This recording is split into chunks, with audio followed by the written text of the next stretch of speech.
Hello, ഇന്ന് നമ്മുടെ ഇന്നമ്മയുടെ ഇച്ചപ്പൻ്റെ സ്കൂളിൽ ആനിവേഴ്സറിക്ക് പോവുകയാണ് കേട്ടോ. നമ്മൾ സന്ധ്യ ആയപ്പോഴാണ് ചെന്നത്. ഞാനും മമ്മിയും ഉണ്ണിച്ചനും പിള്ളേരും എല്ലാവരും കൂടി ഞങ്ങൾ ആനിവേഴ്സറിക്ക് പോയത്. 5:30 അവിടെ സ്റ്റാർട്ട് ചെയ്തു. പക്ഷേ നമ്മൾ കുറച്ച് സന്ധ്യ ആയപ്പോഴാണ് ചെന്നത്. ഈ പോകുന്നതാണ് ആശാമ്മ അവരുടെ പ്രിൻസിപ്പളാണ്. അപ്പോൾ ഇന്നമ്മയുടെ പ്രോഗ്രാം ഉണ്ട്, അവളുടെ ഡാൻസ് പ്രോഗ്രാം ഉണ്ട്. അപ്പോൾ അതൊക്കെ കാണാമല്ലോ എന്ന് ഓർത്ത് പറഞ്ഞാൽ ഇദ്ദേഹമാണ് മിമിക്രി ചെയ്യാനായിട്ട് അവിടെ വന്നത്. ഇന്നമ്മയുടെ ഡാൻസ് പ്രോഗ്രാം ആരംഭിച്ചിട്ടുണ്ട്. ഇതാണ് ഇന്നമ്മയുടെ ഡാൻസ് പ്രോഗ്രാം. നല്ല രസമുണ്ട് കേട്ടോ, പിള്ളേരെല്ലാവരും കൂടെ നിന്ന് കളിക്കുന്നത്. പക്ഷേ ഇതിനകത്തെ മെയിൻ ടാസ്ക് എന്തായിരുന്നെന്നറിയോ?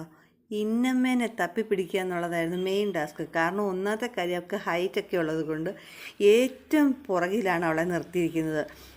കുറേ പിള്ളേരും ഉണ്ട്, ഇതിൻ്റെ കൂടെ ഇനി ബോയ്സും കൂടെ വരാനുണ്ട്. അപ്പോൾ അവളെ എവിടെ ചെന്ന് നമ്മൾ തപ്പിപ്പിടിക്കാനാ? അങ്ങനെ നമുക്ക് എഴുന്നേറ്റ് നിന്ന് നോക്കാനും പറ്റത്തില്ല, പുറകെ ഇരിക്കുന്നവർ കല്ലെറിയുമല്ലേ. അങ്ങനെ നമ്മൾ നോക്കി നോക്കി വന്നപ്പോഴത്തേന് ഏറ്റവും പുറകിലുണ്ട്. നല്ല രീതിയിൽ കളിക്കുന്നുണ്ട് കേട്ടോ. പൊതുവെ അവൾ ഡാൻസ് നന്നായിട്ട് കളിക്കും. ആൺപിള്ളേരും പെൺപിള്ളേരും ഒക്കെ കളിച്ചത് അവരെല്ലാം കളിയും കഴിഞ്ഞ് ടാറ്റായും തന്നു പോവുക.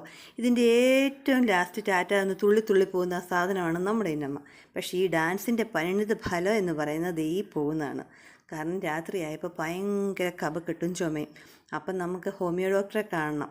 അതിന് വേണ്ടി നമ്മളിതേ ഹോമിയോ ഡോക്ടറെ കാണാൻ പോകും. അദ്ദേഹത്തിൻ്റെ വീട്ടിലാണ് ഇന്ന് ഡോക്ടർ നോക്കുകയുള്ളൂ. കാരണം ഇന്ന് ഹോസ്പിറ്റൽ തുറക്കത്തില്ല, അതുകൊണ്ട് പുള്ളി ഇന്ന് സൺഡേ ആയതുകൊണ്ട് വീട്ടിലാണ് നോക്കുന്നത്. അങ്ങനെ നമ്മൾ ഡോക്ടറെ വെയിറ്റ് ചെയ്ത് ഡോക്ടറിൻ്റെ വീടിൻ്റെ ഫ്രണ്ടിലിരിക്കുകയാണ്. അപ്പോൾ ഡോക്ടർ വന്നു, തുറന്നു.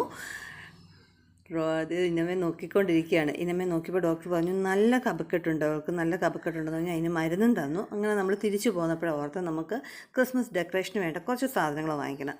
അങ്ങനെ സാധനങ്ങൾ വാങ്ങിക്കാനെന്നുള്ള രീതിയിൽ കടയിൽ കയറിയത് ഇന്നമ്മ അവിടെ കണ്ട പാവ എടുത്ത് കയ്യിൽ പിടിച്ചിരിക്കുക. അവൾക്കത് അത്യാവശ്യം അപ്പം തന്നെ അവൾക്കത് വേണം. പിന്നെ അവൾ ഡാൻസ് കളിച്ചതല്ലേ എന്നൊക്കെ ഓർത്തൊരു ഗിഫ്റ്റ് എന്ന നിലയിൽ നമ്മൾ ആ പാവ വാങ്ങിച്ചു കൊടുത്തു കേട്ടോ.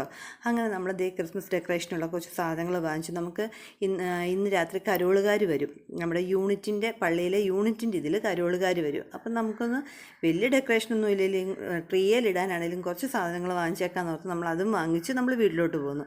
അതേ രാത്രിയായപ്പോൾ കരോളുകാരെല്ലാം വന്നു ഡാൻസും പാട്ടും. ഏറ്റവും കൂടുതലായിട്ട് പറയേണ്ടത് നമ്മുടെ ക്രിസ്മസ് ഫാദറാണ്. ഇത്രയും നല്ല എനർജിക്ക് കളിച്ച് ഭയങ്കര രസമായിട്ട് അവർ ചെയ്തു കേട്ടോ. അവൾ ചെയ്തു, നമ്മുടെ ഒരു പെൺകുട്ടിയായിരുന്നു കേട്ടോ. അത് നല്ല രസമായിട്ട് അവൾ ചെയ്തു.